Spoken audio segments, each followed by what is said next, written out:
I mean, it's not what it used to be. Like, I didn't go on with any sort of agenda. I didn't need money. I didn't need career. I was just like, this will be interesting and I'm going to be myself. And so, like, I didn't care if I got fired or any of it. I mean, I started caring more, but that first season I really didn't. And then I had a lot of time on my hands. So I think, like, it kind of was the perfect storm for me to come up on season 10. But, like, in general, I think that now, there's a million reality shows and everybody wants to be on one. They think it's going to make you have a big Instagram following and, like, get rich from that. And it's just not the same environment that it used to be.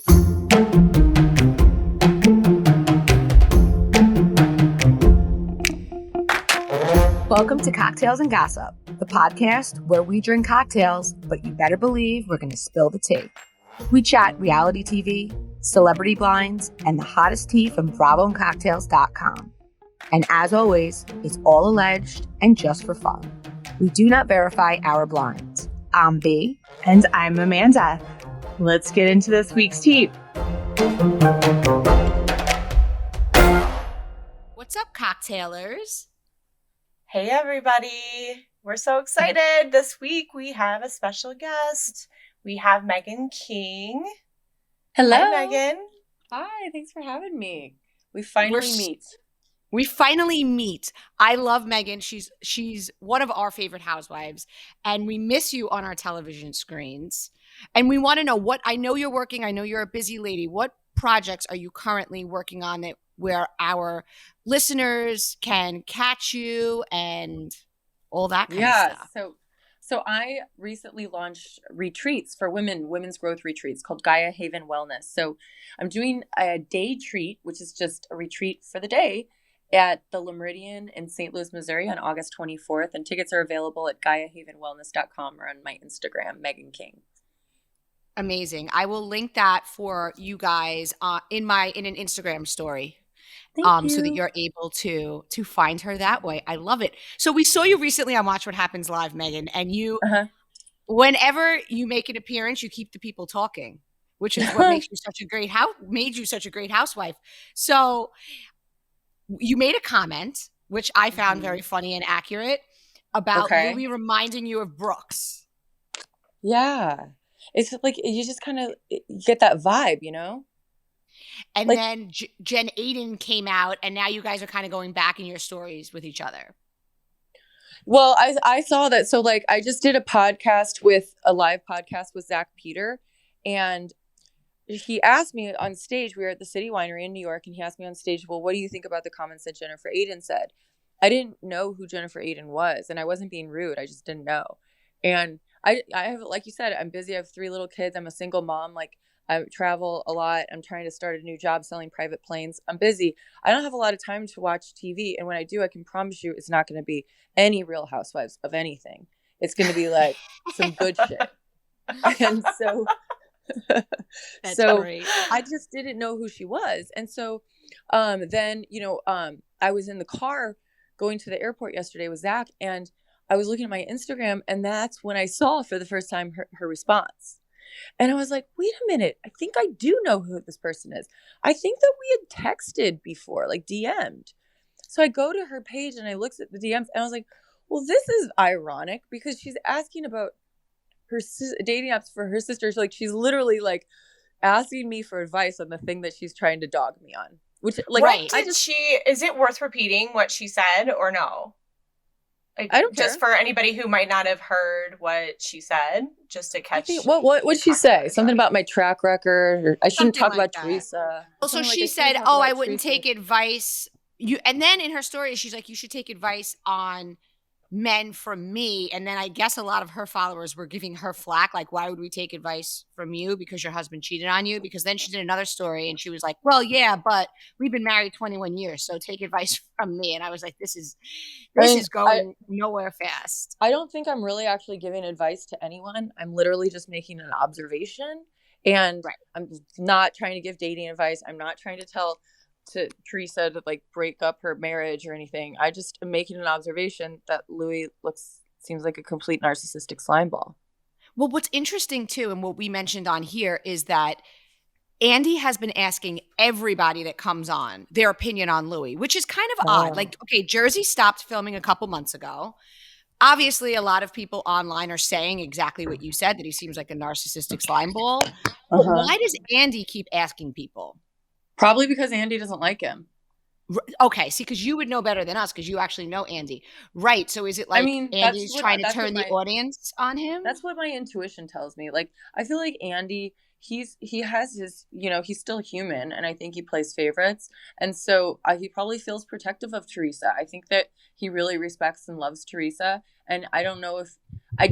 I'm not putting words in his mouth, but I would assume that people who respect and love and honor Teresa are probably a little bit concerned about this man kind of coming in, taking over her life and changing relationships that she's had for ages. And so like, that's just coming from a place of love and concern, probably, I agree with that. Do you know Teresa? I'm sure you've probably met her over the years, kind of thing, right? I've never met her. No, I've never met her. Okay. Yeah, no, but like everybody else, she's a public figure. So you were asked and you gave your opinion. And yeah. Jen Aydin, and if anything, again, she's on her stories, and in my head, I'm like, if that were me, if I were Teresa, I'd be calling her to be like, hey, can you stop talking about this? Because like, here we are talking about, here we are talking about it all these weeks later. I mean, I understand Jennifer Aydin and where she's coming from too. Like, it seems like they're very close, Jennifer and Teresa. I'm not sure. It seems like they are. And yeah, it seems like she's coming to the defense of her friend. I don't think that there's anything wrong with that. I think it seems a little catty and a little desperate and a little thirsty to go after a former Real Housewife who was only on for 3 years and hasn't been on in 5 years. And that's how you're trying to stay relevant. Like, to me, it seems a little, reaching. But at the same time, it's like, I hope I'm wrong. I don't want anyone to be unhappy. Like, there's nothing more in this world that would make me happier than to be proven completely wrong. I just don't think that that's going to happen. I'm with you. And I think most of us are there. Yeah. And it definitely seems like even Andy. It's just sad, you guys. I'm a fan of Teresa. I'm a fan of women in general. And I want to like support women and like Jennifer, it sounds like she's probably going through something. Who knows? I could be off base here. Maybe she's doing the entertainment world thing. I literally couldn't care less. I'm not affected by this. But like, I want Teresa to succeed. Like, she's a badass. Absolutely. And so you said you've been off for 5 years. Time flies because I didn't realize it was that long. Would you return? I think it's been 5 years. Yeah. I don't know. I mean, I don't think so at this point. Like, if I was living in the city, and they came to me and all I didn't have to change anything about my life, I would do it. And also money talks, right? But I'm moving on in my life. My kids are getting older. They're recognizing that I'm a public figure. It feels a little icky to me, a way I don't really want to raise my kids, but I'm not sure yet. I'm still trying to like navigate this whole thing. But I started selling private planes and charters. And so I'm getting into that industry, shifting careers and trying to like be a little bit more behind the scenes. But I don't know. Maybe I'm just getting old. We all are. But it's interesting that you make that point because you had your stepchildren on the show, but you didn't have your own children on the show. And it does affect your decision. Oh, she was. That's right. She was a baby. Yeah. As a baby. Right. Mm-hmm. Which is, I think, very different than school age children being on a reality show, right? Because a baby's just like an accessory. Yeah. Exactly. Oh, cute baby. But a school age child who, we've seen housewives make their children their storyline. That's when it starts to get a little. Well, and how could it then? Like, if you're a housewife and you don't work outside the home, that is your life. That's your storyline, Right. I mean, have you had negative experiences? Like, have the kids had negative experiences associated with you being a public figure? Is that kind of partly why you have this motivation? That's good. Not directly, but peripherally, yes. Like, people have talked about like where my kids are going to camp on public forums or like, little creepy things like that. Like, my children don't understand that or how that affects them, but I do. And so I'm trying to like mitigate that before it turns into something. Do you get approached when you're with your kids? I do. Sometimes. The other day I was at the mall and the person checking me out recognized me, and after that my daughter asked me, "Mommy, are you famous?" And that was interesting because she had never thought that before. And I'm like, well, what does famous mean, honey? She's like, right. So, what does that mean to her? That's what I'm trying to get at. Because I know what famous means to me, but like she has a 6-year-old brain and her world is very small. So I don't want to give her too much. I want to protect that little baby while I can. Right. For sure. So again, I can't believe it does. I mean, we loved seeing you on Watch What Happens Live. You look amazing, by the way. Thank you. What, like, kind of, now that you've had a little time away, what would you say you miss most about it, being a housewife, and what do you miss least? It's easy. I don't miss the drama and the being forced to hang out with people you wouldn't normally hang out with. And to like have to only talk about those people over and over and over because the audience doesn't know anybody else. So even though your life is bigger than the show, your life becomes a show because that's all you can talk about for all week. And then, so I don't miss that. What I do miss is the excitement of being in front of a camera and like having this incredible wardrobe that you pretty much feel like you have to have. Like there's a lot of pressure. And doing fun things and like just the high energy in front of a camera. Any housewife is a force. Even if she's a 1-season wonder, she's a force in her own way. And so it's a privilege to be associated with this group. Absolutely. I think Are you in touch with any of the ladies? Yeah, I'm in touch with Heather, Tamara, and Shannon. Oh. Who else? I'm in touch with Alexis, Bellino, with Lizzie, Rob Sec on occasion, Kelly Dodd. Yeah. So you basically speak to all of them except Vicky? I don't speak to Vicky. I don't speak to Peggy. That's really it. Yeah. Yeah, I just went out with Gina in New York. And I was never even on with her. Yeah. That's fun. But it's like you're in the same sorority, right? So 100%. Mm-hmm. And I would guess even more so when it's the same city. Like you have a kinship with all housewives, but when a housewife like Gina is on your city, whether it's before or after, because you filmed with mutual people. So there's that. Exactly. Like you have relationships with the same people. So it's like an easier place to start instead of just like from square one, like meeting a stranger. You have like a little bit of reference to go from. So you said at the top that you don't watch Housewives. So you don't have a favorite franchise. You don't have favorite housewives. Not really. I mean, I'll watch sometimes if I'm like doing a podcast and I got to get caught up, so I'll like get caught up to that. And then when I do that, like when I binge like that to start watching, then I'm like, oh, I can see why people like this, but then ultimately and inevitably I just never watch again because it's like not my source of entertainment. But never has been actually. And so you never watched before you were on. You probably watched when you found out you were going to be on, but you weren't like a fan of it. No, I didn't. Like I would channel surf and like stop and watch it on occasion, but I didn't know what the storyline was or anything of the show. But when I got on it, when I got offered the job, I bought season 9 because I started season 10. I bought season 9 on like YouTube or wherever you bought it back then, and I tried to binge it. I was like, I can't even get through this. Were you like, what did I get myself into? No, I was like, this will be fun, but like, it's going to be tough every week when I have to watch this. Oh, like watch yourself back. Yeah. Yeah, but then it wasn't. Then because like I was so invested, right? And so it wasn't. But it was interesting watching those back when I was on because I didn't know what was going on with the other people until you watch it. Do you feel like your experience would have been different had you gone back and watched every episode and like really studied up? No. When I went on, I thought I was going to be friends with Vicky and hate Tamara. And like it couldn't have been more opposite. And so I really was just walking into this like a chicken with my head cut off. I didn't know what I was doing. I didn't know who the big players were, anything. And you can kind of, I knew Vicky was a big player. So I knew who the big players were, but I didn't know like the relationships is what I should say. I think what's interesting in retrospect of when you came on is you see a lot of times now when new housewives come on any city, they try to buddy up with whoever the longest running housewife is or whoever the fan favorite is, right?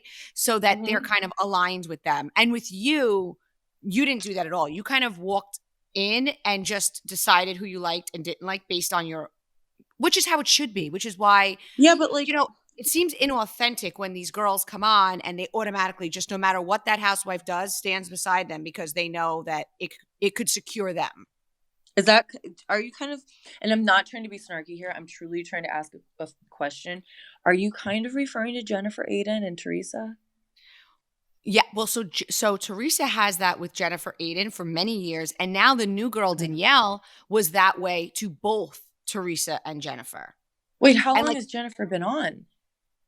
It's got to be 4 or 5 seasons, right? I was gonna say, yeah, at least. So she's been on a little bit. At least 4. Yeah. She's been on a little bit, but from day one, she was Teresa's soldier, and they didn't know each other, right? So I think that legitimately she liked her. They both like claim to be old school, which is sort of, in my opinion, like saying that they turn their head the other way and just raise their children for bad behavior, on their husband's part. And then you have Danielle. That would be hard to live like that. Yeah, but this is what's interesting. So you have Danielle come on, and so Danielle is a girl who lives in another part of New Jersey, who was on a VH1 show, like a Staten Island Girl, or like one episode, but always wanted to be on reality TV. And she had this Instagram, and the Instagram was all about just trying to get on a reality TV show. So when she gets on, she seemingly has like a very normal husband and a normal life. Okay. So it's not the same. She doesn't live the same kind of life that the two of them live, which is sort of how I see them being connected. But yet she's very loyal to them because I guess she felt like I have to pick a team. Oh, I guess you're right. Which you kind of do. Exactly. I mean, it's not what it used to be. Like, I didn't go on with any sort of agenda. I didn't need money. I didn't need career. I was just like, this will be interesting. And I'm going to be myself. And so like, I didn't care if I got fired or any of it. I mean, I started caring more, but that first season I really didn't. And then I had a lot of time on my hands. So I think like it kind of was the perfect storm for me to come out on season 10. But like in general, I think that now, there's a million reality shows and everybody wants to be on one. They think it's going to make you have a big Instagram following and like get rich from that. And it's just not the same environment that it used to be. And you're not going to get like as famous as you would. Maybe that's why like might be more, I don't know if I'm more relevant than Jennifer Aydin or not, but it kind of seems like it from the way she's reacting. And so, and so like it kind of makes me think that like the heyday of reality TV was back when I was in it and not these days.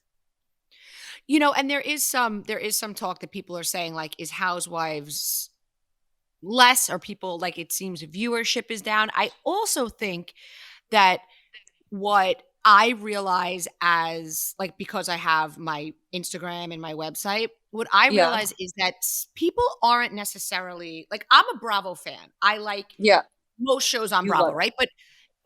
But some people like just love the OC. And some people just love Jersey. So what I personally think is I think that Jen Aydin is good at self-promotion. So I feel in her case, you're making her relevant to people that otherwise don't really pay attention to her. That's important, that like cross-pollination. It's a smart PR. That's a good, I'm going to start using that cross-pollination. I like that. But so like when you share her to your stories, she probably is gaining 20,000 followers who are OC and not Jersey fans, which is good for her because every brand deal she does and everything, it's more clicks for her. It's more whatever, right? She's no dummy. She knows what she's doing. So I don't personally feel she's as offended. If anything, like I said, if I were Teresa, I'd be like, hush up about this. You're making it a bigger thing. I don't know. Cause like what you're just describing, like, that is no dummy, but it's also inauthentic because like it's promoting something like you don't actually really feel that strongly about. And so then it goes back to the original question that you're like, what about these new girls going on who are producing themselves and buddying up with the OG? So we're kind of on this like merry-go-round of inauthenticity and like self-promotion where like, for instance, Bethany, I don't like, she is a self-promoter, but that is authentically who she is. And she owns that. Right. And so that's why people connect with Bethany more because at least she's owning that she's like a shameless self-promoter. But when it comes across as like, just kind of promoting to promote, it comes across as thirsty and nobody wants that. Right. And I think you used another word, the self-producing. And I think that is the other thing that viewers have really caught on to, right? Is that the housewives are kind of coming on, they're trying to create this like moment, right? Mm-hmm. Like, let's all get drunk and jump in the pool, or like, let's wear the crazy, like, going streaking costumes or whatever, which I think is authentically Shannon, right? Like, I thought was hilarious. But then, like, not every housewife can come on and do that, because then everyone catches on. Like, they're trying to create this moment, right? Right. So I think that's the other thing that people are really kind of feeling about Bravo right now, and a lot of reality shows, is that we're starting to get into some tropes here that feel like they get used and reused, and we want to see that authenticity. And I think that is one of the things that all of us have been kind of missing, because it's starting to feel just overly produced. And that is why we, like, a lot of us talk about that kind of the heyday of reality TV, and especially of Bravo, where there really was just a lot more of it, genuine relationships, genuine interactions, genuine fun. Well, because there were no scripts to read, right? So the women, the original RHONY women, the original OC women, they didn't have anybody to say, oh, I want to be like her. Now, if I were joining a show, I could be like,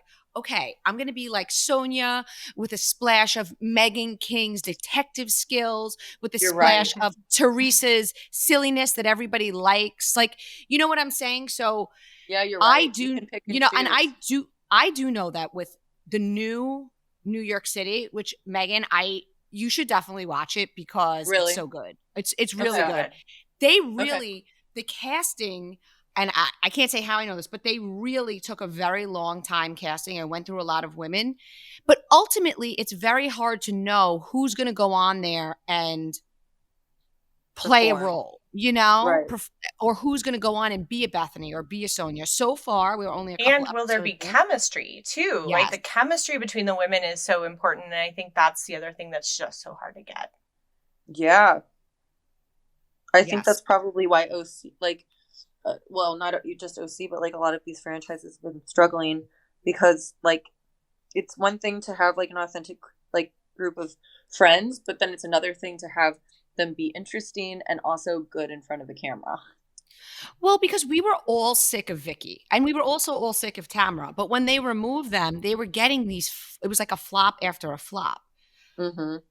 You had Elizabeth Vargas, you had Noella, and it was just so self-produced and so inauthentic that ultimately they went back to the old formula. And listen, OC is better than it's been, but the numbers their numbers aren't great. Tamra is trying her best, but even and you probably didn't watch, but like this episode, it was her, Tamra, and Vicky out to lunch. Shannon, Tamra, Vicky. Is this the first one that Vicky's been back on? Yes. First episode? Okay, got it. So Tamra tried to act like she was being a good friend and tells Shannon that Heather repeated something about her relationship. And Shannon immediately jumps up, says, I'm mic'd, shut your mouth, goes over to producers, we're not talking about this. So it's like Tamra's trying to get the job done, but Shannon's a seasoned housewife, and she doesn't want to talk about whatever it is that's going on with her and her long-term boyfriend. And she didn't, and she wouldn't. And we want to see what's going on. We don't want to see you telling the producers no. We don't want to have to guess. People don't want to have to wait for Bravo and Cocktails to post a blind that may or may not be what's going on. You know what I'm saying? Like, people want to see it on TV. We're watching the show. Show us. I wonder if we will. Like, I wonder if that's just like Shannon being Shannon and then it comes out. I don't know. Well, we do know they broke up right after the season, and now it seems they're back together. Wait, I saw somewhere, I don't know if it was TMZ today or something, it said that like Shannon and her was like caught yelling at her boyfriend's son or daughter at a bar or something. We did, and it also said that Shannon got thrown out, but I was told by a source, and I just posted this today in Cocktail Party, apparently, according to this person, which again, you have to always take the sources with a grain of salt, because obviously this person sounds like they're more fond of Shannon, said that John's daughter, so her ex-boyfriend that she's seems to be back together with, daughter showed up at the bar they were at And the daughter never likes any of John's girlfriends, not in the past, not Shannon. And she provoked Shannon, and she was asked to leave the bar, not Shannon. So, I mean, now could that be Shannon's spin? You know, that's what she's sending around. I mean, at the end of the day, we also posted last week that Shannon and Taylor were in a VIP, I don't know, one of those suites watching the Morgan Wallen concert. Okay. And they started yelling at somebody else who was in the suite with them. Like, they weren't with them, but whatever. Whoever invited them into the suite, there were other people there, and they were very rude to them. So this is like back-to-back stories of Shannon out drunk screaming at people. So it's like, whether the daughter dislikes you or not, you're still responsible for your own behavior. So if she has, so apparently the daughter, John's daughter, took a video of her, probably sent it to TMZ. She was like, I got you on video. I'm sending this to the media outlets. It's so dirty. Yes. Like, so the daughter's obviously a jerk, but. Right. Like, I would be reactive too if somebody was like trying to do that, especially with a little drink in me. Like, yeah, fuck you. I don't blame her. Yeah, and that's exactly what happened. I don't like the being rude. Like, to be rude just to be rude, that's never a good idea. But, like, it sounds like that probably wasn't happening. It sounds like she was provoked. Well, and I mean, I don't know if you've experienced this, but I'm sure when people meet these housewives in person, they may say something rude. They may, you know, not everyone's going to be like, oh my God, I love you on the show. People are haters, you know? So really? if somebody comes over to me, which I'm anonymous, so they wouldn't, but if somebody came over to me and I was a couple glasses of wine in and I'm with my girlfriends at a bar and they're like, oh, we hate your podcast, you're so annoying, I might be like, shut up. Like, I might, you know what I'm saying? They're not going to do that. People aren't that brave in real life. They're only that brave in their mom's basements with their hand down their pants. Like, they're not that brave in real life. They're nice. I know that's true, and I'll tell you why. People don't ever say to me in DMs what they say when they leave like a review, like a negative review on the pod. No. It's like, this person has never DM'd me. No, they're all keyboard warriors in person. If they see you, the mean people, they run and hide in a little hole. Like, as if they know that, as if they think you know that they don't like you. Yeah. It's like, it's unbelievable. Like, the amount of hate, like the amount of energy, you know, it takes to hate at that level. It's like, you could get a lot accomplished, you know, if that energy was directed in the right place. So true. Especially on Twitter. I don't know if you're on Twitter, but I go on there and it's like, makes Instagram look like, I don't know, Barbie land. It's like, it's so, people on there are so mean just for the sake of being mean. I think people on Twitter are smarter than people on Instagram overall. And so they're like, their words cut deeper. Oh, could be. Because they're like better writers. Yeah. They're more like, they're more flowery with their like vile delivery. Yeah. It'll be interesting to see if the same thing happens on Threads, because you have to have an Instagram account. You have to be more real on Threads. Yeah. So I'm curious about that. Okay, so I have a question for you. We were talking about Brooks at the beginning, but for you, like, when did you first suspect, like, and what was it that kind of tipped you off that maybe something wasn't right about this whole cancer story? It was right when I met him, the very first night I met him at Vicky's party. It was like the Mexican themed party, and that was my first all cast event, first time meeting Vicky. And Jim's ex-wife was battling colon cancer at that time, and she was not doing very well, and she's going through chemo and all the treatments.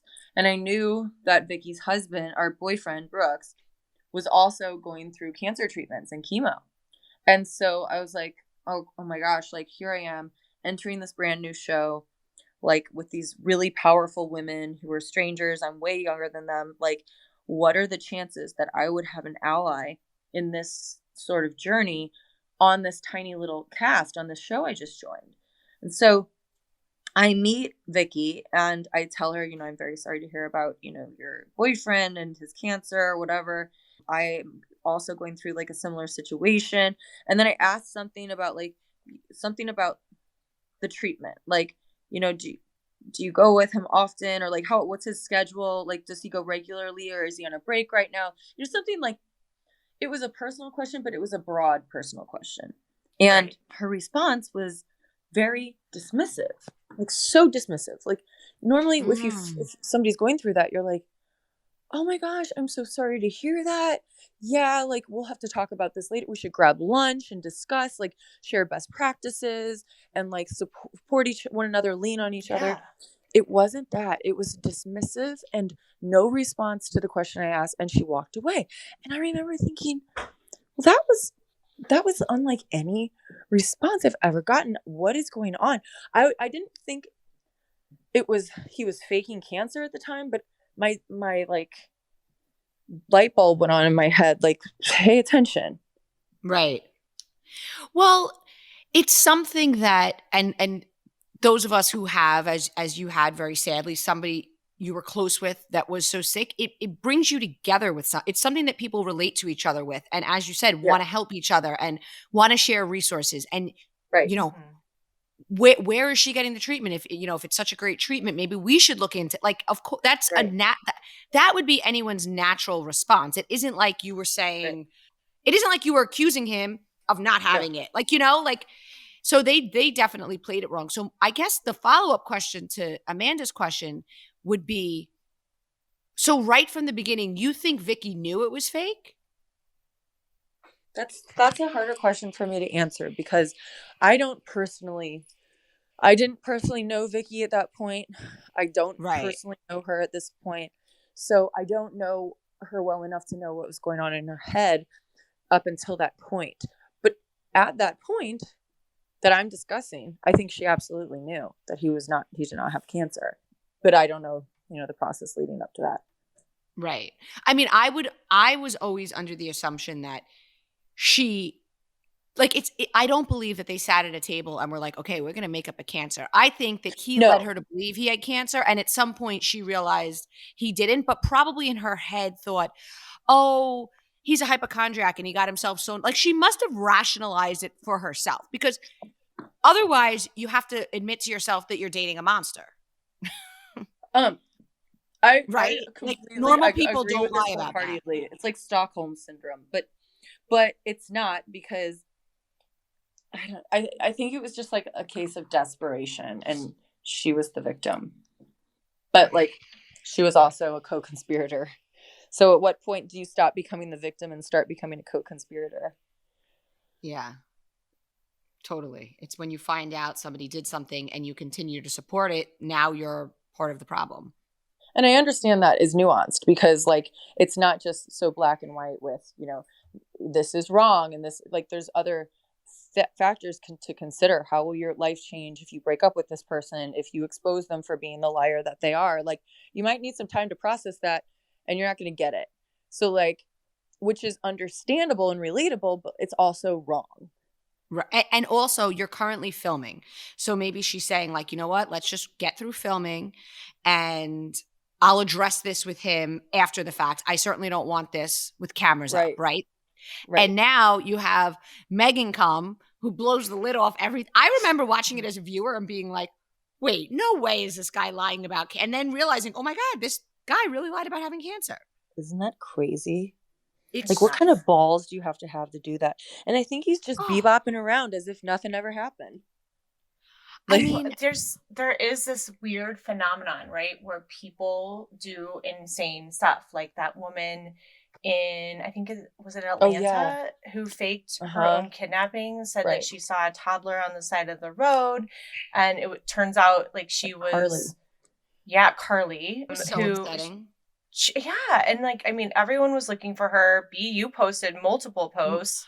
And the other thing is, like, listen, we all understand mental health is a problem in this country, but at some point, like, are you not, and again, maybe she was so unwell that she didn't realize, but now the next time someone's missing, we might not share it. We might not donate. We might not, because we don't know if it's real. And like, okay, something should be completely off limits. I myself, I share, and I try to keep it to up to 2 a day. because I feel if I put too many, then people won't donate. But followers send me GoFundMes for their friends, for their family. And I don't have a certain criteria, but typically it's illness or a family whose house burned down, something like that. Like I've had people send me GoFundMes to like start up their businesses and stuff, which I hate to say no to them if they're followers of mine, but I just explain I can only post so many. And I feel that I want to do it to help people with illness or help children. Like that's kind of what I stick to, right? I have no way of knowing. So if my followers were to donate and then that's real or not. Right. And they email me and they're like, this has never happened, thank God.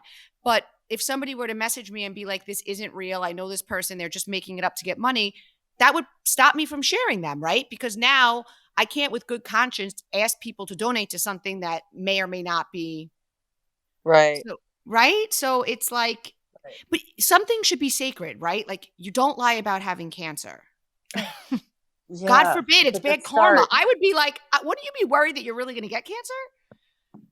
And wasn't he like a Bible beater? Oh, like that matters. I mean, no kidding. I think you're right. I think he sent her, or was it letters of affirmation? I forget.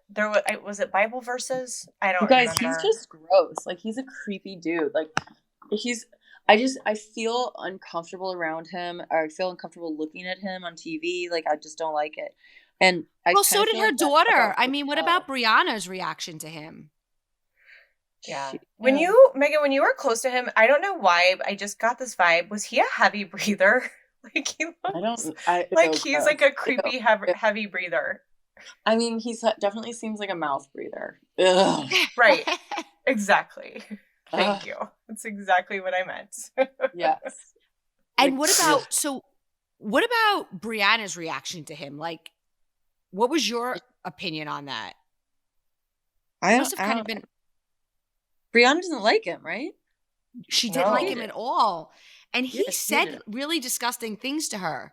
Like, your husband's going to cheat on you. Like, all like, I don't know. I mean, the three of us are mothers, so we know that it's just unacceptable. I understand Brianna's an adult, but you're still her mother and your boyfriend is saying these awful things. So messed up. Yeah. Bye. So moving to just other stuff from your experience, what trip was the most fun for you to film? Tahiti. It was so fun. Oh my gosh. Oh, that sounds fun. So fun. And then we went to Iceland and Ireland when I was on as well. But Tahiti was I didn't like Iceland or Ireland. But Ireland was kind of a rough go. There was a lot of big fights. A lot of fighting. And I was Iceland too, though. Ireland pregnant is not fun because you want to go, you want to have a pint. I know. And then like when I was in Iceland, I had my baby with me. And that was crazy. Right. Peggy called me out at the dinner and it was like a big drama. Is that when she closed your lips with her hand? No, that was the first time I met her. What a wacko. I thought she was getting lipstick off my face. I was confused. You could see in the clip, and I'm sure you know, that is, us bloggers love to meme that anytime we're like, whatever, we're like. Yeah. And you could definitely see you were. The confusion in your eyes. Speaking of trips, if you can share, have you been approached to do a girls' trip, and would you do a girls' trip? Yeah, I would do a girls' trip. I haven't been approached. I asked Andy one time. I texted him about it. Like, keep me in mind for a girls' trip. And that's the last I've heard of it. So apparently, like, he wrote about it in his book that I texted him, asked to go on the show.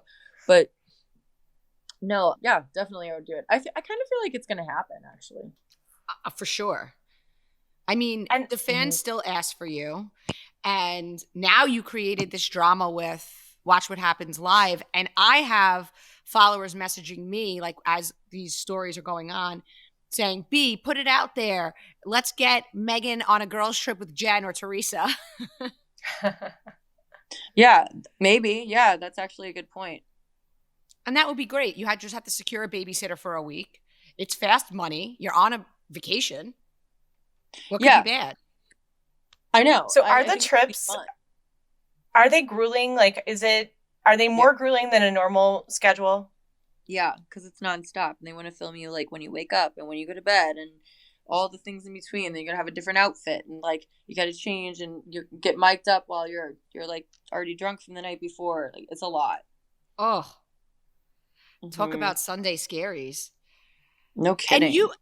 And when you were on, and OC is not as like Beverly Hills where they always have their glam squads, but I feel like it was even less so when you were on. Like you girls weren't always all made up and like you dressed nice when you went out to dinners, obviously, but you also wore workout clothes, and when you were hiking, you weren't like full face of makeup.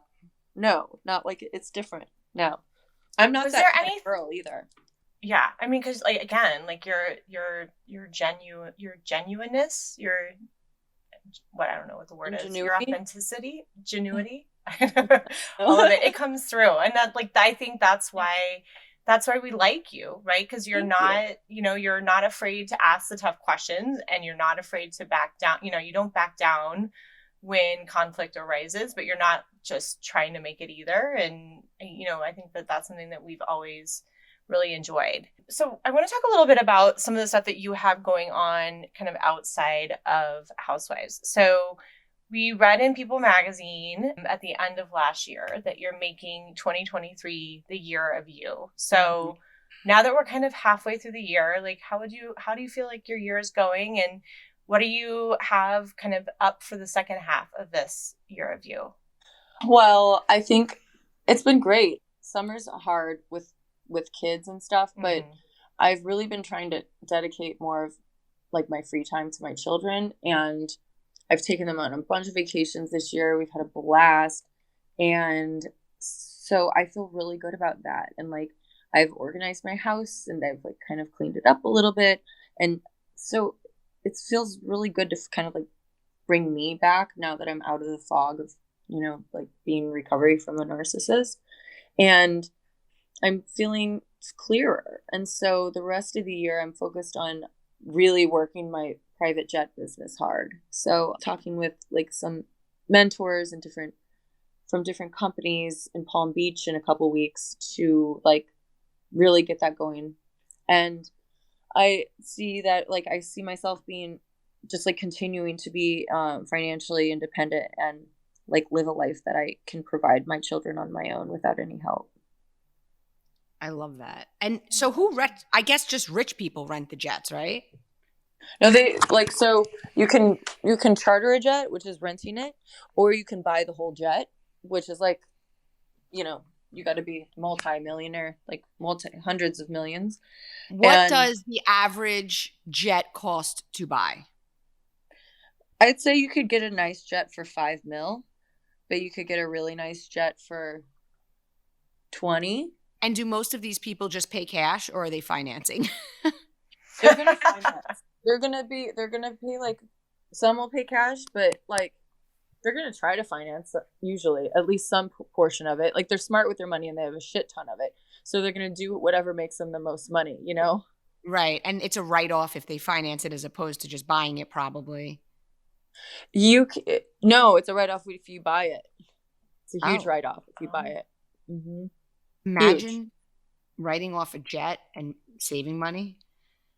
You can write off 80% of depreciation this year, and then it's going down to 60% next year. Last year was 100%. Like it's a good if you have the cash flow, it's a good write off. It's a good time to buy. Everybody call Megan. Call Megan. There's not a lot on the market. So interesting. And then we want to talk a little bit about your podcast. It's called Intimate Knowledge, and you get amazing experts and you get celebrity and reality guests. It's a lot of talk about kind of sex and dating. What's some of the best advice you've heard on your podcast that's really stuck with you? I feel like every single episode of my podcast, and I ask people this, all the experts, what is the number one piece of advice you would give about sex? And it's always communication every single time, like verbally discussing exactly what you want, what you need, what you're interested in, what like your boundaries are, what your fears are, everything. Like every single time it's communication. It's communication if there's like erectile dysfunction. There's communication if like there's hormonal changes or for a woman or a man. Like it's pretty, yeah, I think that's kind of a canned response, right? That's not like some groundbreaking news here.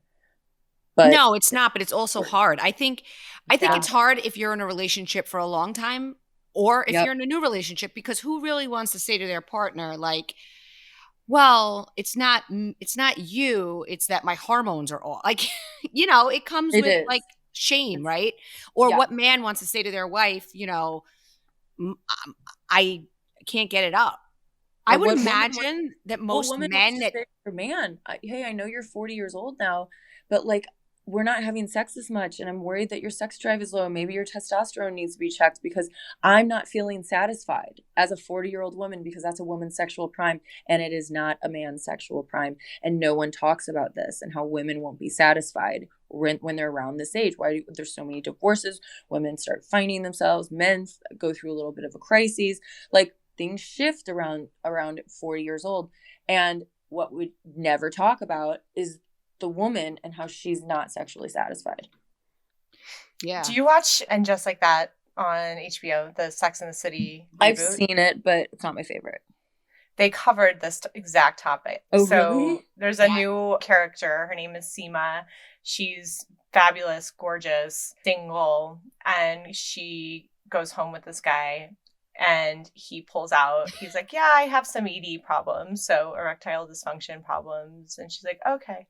And then they make out a little bit more. And then he gets up and he pulls out a penis pump. A penis pump? Mm-hmm.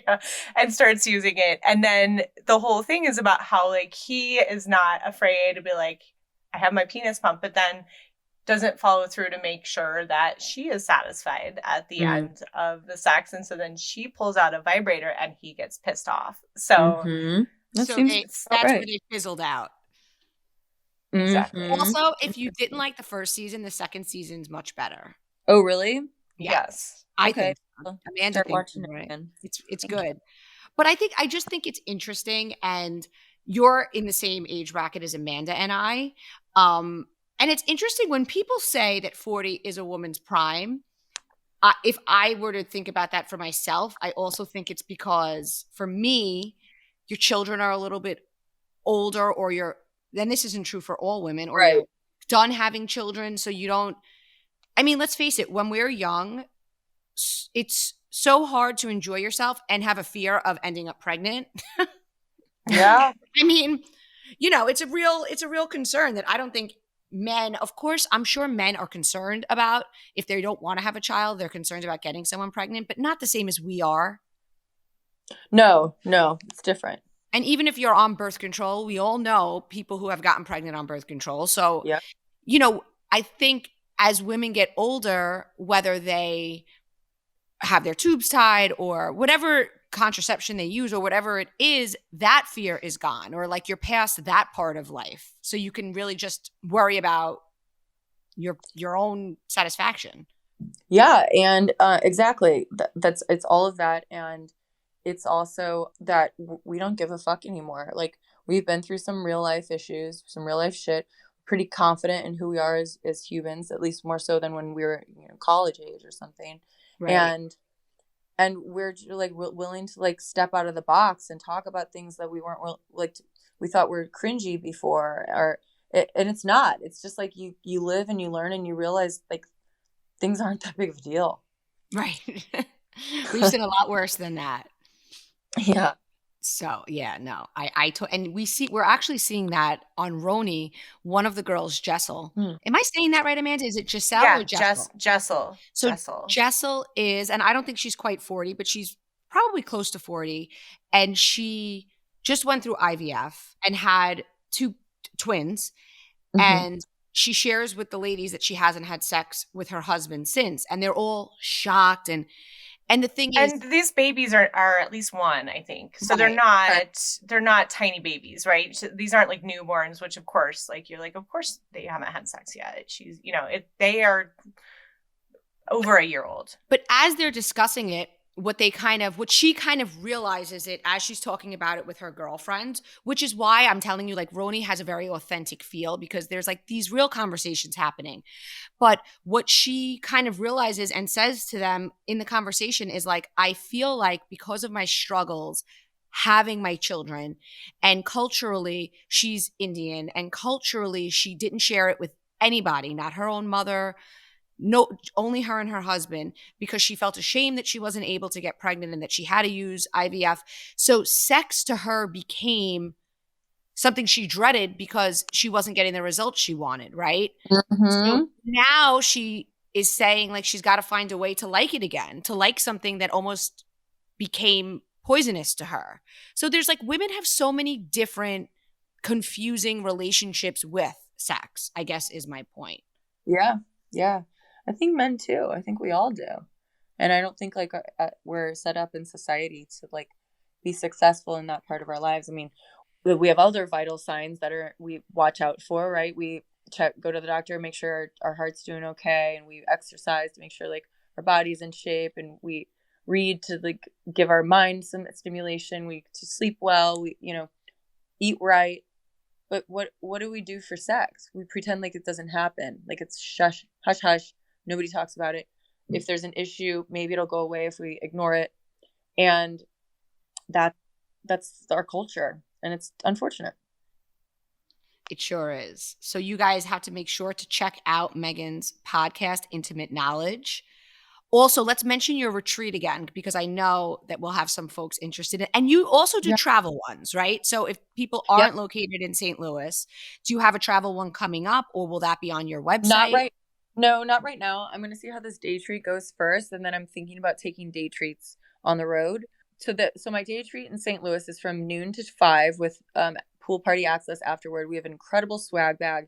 It's $225 for a ticket. We have a professional coming in to do a women's circle healing meditation. We're doing a succulent workshop, breath work, meditation, and emotional release, and a mirror exercise. And we're having a gourmet lunch. So August 24th, St. Louis, Missouri at the La Parker Meridian. Fancy. I like it. Thank you. Love it, guys. And you can go to, it's GaiaHavenWellness.com to order your tickets, or to Megan's Instagram and go to the link in her bio. Great. Megan, thank you so much for joining us on Cocktails and Gossip. It was really a treat to have you, and we hope you'll come back. Thanks for having me, guys. And we want you on a girls' trip. We're putting it out into the universe. Yay, let's put it out there. Yes. I'm with you. Bravo if you're listening. Get our girl on. Hit me. All right, thanks, guys. You're the best. Thank you. Bye, guys. All right, bye. Bye.